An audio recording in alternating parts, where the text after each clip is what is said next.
Shalom Aleichem. My name is Rabbi Adam Dubin. I am the Rav of Kesser Shem Tov, the Hasidic Minyan in Passaic, New Jersey, and I'm also the Assistant to the Executive Vice President of the RCA. This week, as we know, we had the yahrzeit of Rabbi Levi Yitzchak of Bereshis, and so I decided to give this drasha in honor of that yahrzeit. The pasuk says, "Vayikra Elokim laor yom v'lechoshech kara laila, vayer vayivaker yom echad." And Hashem called the light day, and the darkness he called night. In the previous pasuk, the Torah tells us, "Vikar Elokim es haor ki tov, v'yavdil Elokim ben laor v'en lechoshech," and Hashem saw the light was good, etc. There's a midrash in Bereshis Rabbah that comments on the pasuk, and Hashem called the light day. The reference here is to the actions of the tzaddikim, and the pasuk that the darkness he called night is a reference to the actions of the Rishayim. The midrash then asks the question, which does Hashem prefer? And Hashem saw that the light was good, implying that Hashem prefers the actions of the tzaddikim over those of the Rishayim. Now this midrash seems a little bit odd. After all, it makes logical sense that Hashem would prefer the actions of tzaddikim over those of Rishayim. What's the reason to think that Hashem would prefer it the other way around? Rav Levi Yitzchak of Bereshis says that in order to understand the true meaning of the midrash, we must look a little bit closer at the wording. Reading carefully, we can see that the midrash doesn't actually say that the day and night were a representative of tzaddikim and Rishayim themselves. Rather, it teaches that day and night represent the actions of the tzaddikim and the actions of the Rishayim. What are the actions that the midrash refers to? We say in Kriya Shema 3 times a day, at Shachris, Ma'ariv, and Kriya Shema Lamita, where we have the pasuk B'chol levavcha v'chol nafshecha, with all of your heart and with all of your soul. The Mishnah in Maseches Brachos focuses on the fact that the words levavcha, heart, is written in the plural form, and comments b'shnei yitzrecha, that the pasuk is teaching us that we must serve Hashem with both our Yetzer HaTov and our Yetzer Hara. The way to serve Hashem with our Yetzer HaTov is obvious, or seems pretty obvious.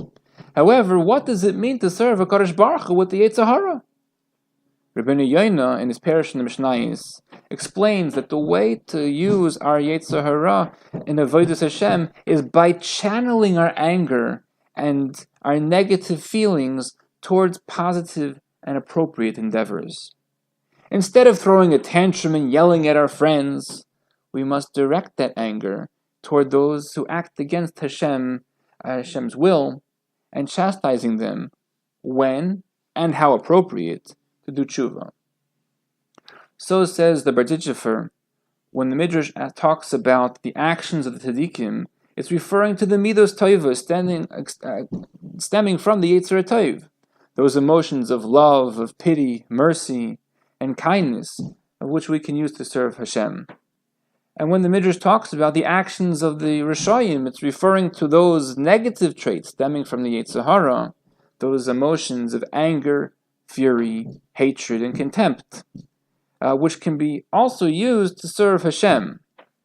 B'chol levavcha, with your whole heart, with all of your heart, with both your Yetzer HaTov and your Yetzer Hara. Here is where the Midrash asks what we now understand to be a relevant question. Which does Hashem prefer? Does he prefer the avodah of anger and hate, albeit an anger and a hate for the purposes of Kedusha, channeled in the correct places, using those midos to bring us closer to Hashem?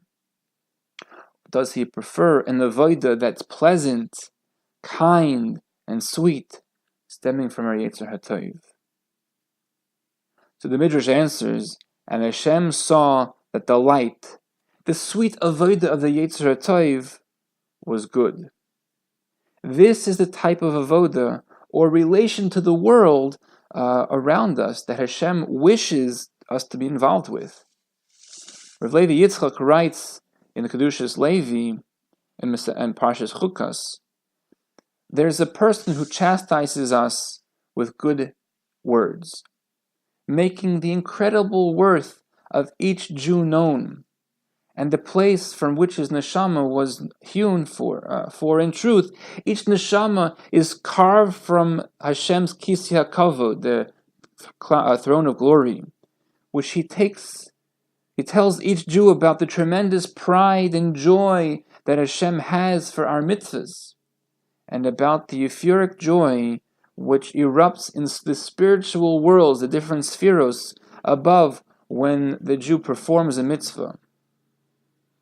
We learned that exhibiting a fiery passion and zealousness in chastising those who act against HaKadosh Baruch Hu's mitzvahs is holy, such as that of Pinchas, and even necessary in some instances.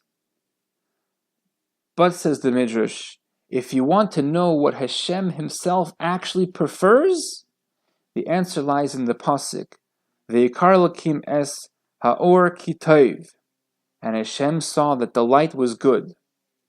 Hashem would rather us draw down the world to him with kind and sweet words, words of love and light, words of depth and holy meaning.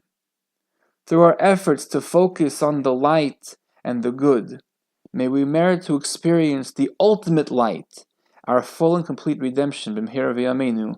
Amen. Have a good Shabbos.